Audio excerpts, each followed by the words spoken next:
Alors que la course vient d'être neutralisée, on n'a pas eu trop de précision. Que s'est-il passé? Elle a une chute à l'arrière-garde, ouais, effectivement. On a une chute à l'arrière-garde. Mais j'avoue ne pas avoir vu cette chute. Ah non, il me semble que c'était Vision d'Iroise qui était au grand galop et disqualifié derrière. C'est dans la cuvette. C'est dans la cuvette, messieurs. Alors, si vous pouvez peut-être avoir des images d'un peu plus près. C'était le numéro 12, c'est bien ça, Vision d'Iroise, qui était déjà disqualifié, qui a dû éjecter Richard Joly. Richard Joly que l'on voit ici à terre dans l'endroit que l'on surnomme ici la cuvette. Bon, on vient bien sûr s'affairer tout de suite auprès de ce professionnel. Donc course neutralisée.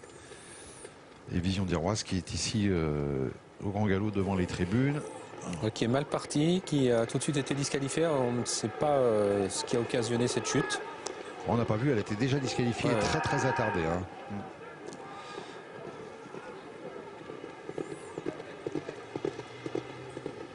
Alors, est-ce que Richard Joly est debout? Je ne vois pas d'où je suis. On a vu une image, il était couché tout à l'heure.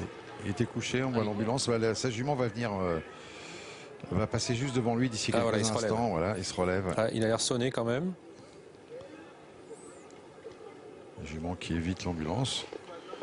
C'est parfait, dans la voiture des commissaires. On l'avait mis là pour protéger, bien sûr, évidemment, Richard Joly qui était encore à terre. Voilà, on souhaite qu'il reprenne très rapidement ses esprits, bien entendu. Donc la jument sera sans doute déclarée non partante. Voilà, on retiendra de ce faux départ que l'on avait eu deux animatrices principales, Vivra Véral numéro 9 qui avait pris un excellent départ, tout comme la favorite Vicky For Love. On espère que cette dernière ne va pas trop monter en pression car c'est une jument quand même assez tendue. Elle avait pris un bon départ également avec le 8 Vénus Donnet, tout comme le 11 Victory Song qui avait quelques petits soucis d'allure dans la ligne opposée, semble-t-il.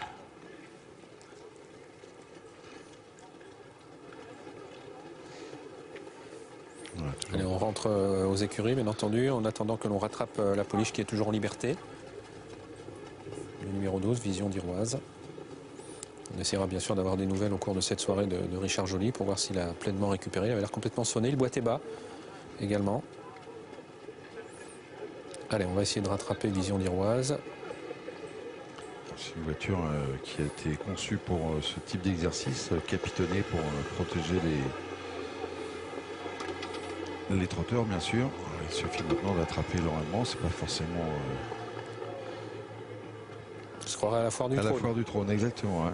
Foire du trône qui est bien sûr présente près de l'hippodrome de Vincennes lorsque c'est la saison. Ben voilà, attraper c'est gagné.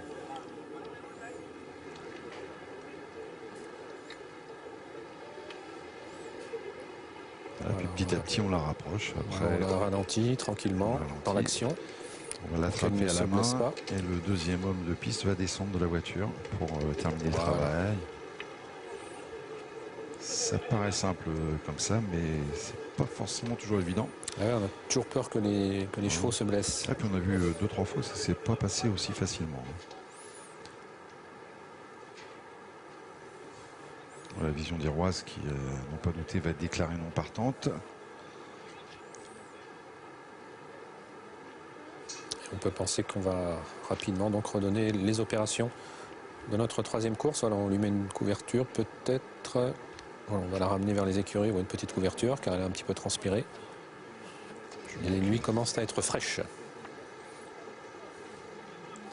Je pense qu'a priori ne boite pas, n'a pas l'air d'avoir... Non, ça a l'air d'aller la concernant. La concernant. Bon, on n'a pas d'image parce que tout simplement elle était très en retrait lorsque l'incident s'est produit. Donc je ne sais pas si elle a glissé, si elle s'est croisé les jambes, on ne sait pas. Bon, en tout cas, a priori on vient d'entendre une sirène qui nous confirmerait que, on nous confirme que le numéro 12, il fallait s'y attendre. Et non partante.